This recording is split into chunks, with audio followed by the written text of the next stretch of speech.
Hey, what's up, everybody? Chris here, and I wanted to bring you my thoughts on The Long Walk. I saw that this morning with a few friends, and I gotta say, I really enjoyed it a lot. I wasn't really sure going into it exactly what to expect.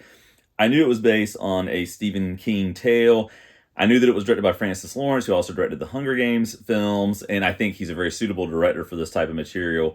And I knew that it was a hard R type of movie, and I kind of thought going into it would be, super gory, that it would be maybe a little too grisly at times for what the source material calls for, as I understand it. But I think it actually did work super well. It reminded me really of kind of older Stephen King films, right? Things based on Stephen King's work, such as maybe Shawshank Redemption, The Green Mile. It had kind of a Frank Darabont type of feel to it. But basically, what this is essentially is if you take, I don't know, The Running Man, again, if you take The Hunger Games, you sort of put those things in a blender and add a dash of horror to it, you sort of arrive at something akin to what this movie is. It's a very streamlined tale. Basically, it seems to be set in the 60s. They never really say exactly when it's supposed to be, but it's a world in which, or United States in which I should say, that it's very economically depressed. People are sort of encouraged every year by this contest, which has kind of Running Man vibes to it. And this reminds me too of the Shirley Jackson short story, The Lottery. There are some elements of that here, but there's a contest every year where a certain number of young men, it seems like always, are going to do this walk down a road for as long as they can stand doing it. Behind the scenes is Mark Hamill playing this character called the Major, who just sort of tries to, I'm going to use this term for lack of a better term, but encourage them to continue moving forward as they sort of navigate this walk.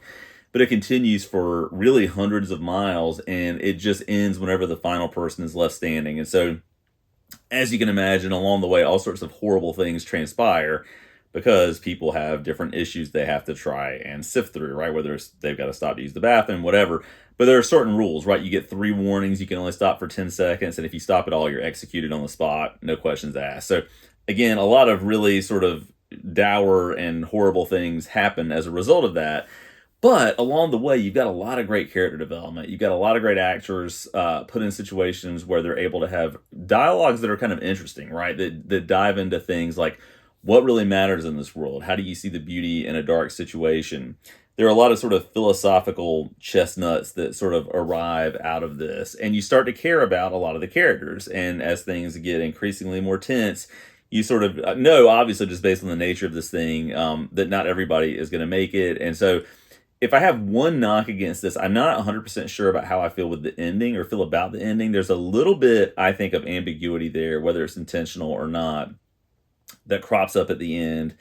But I think on the whole, this is a really strong offering that has more of an emotional core to it than I would have expected. So I really enjoyed The Long Walk. It was a good movie. It wasn't just some kind of horror premise, for lack of a better term, that doesn't have any actual narrative weight to it. It actually does have that. It has really good characters. It's got strong direction.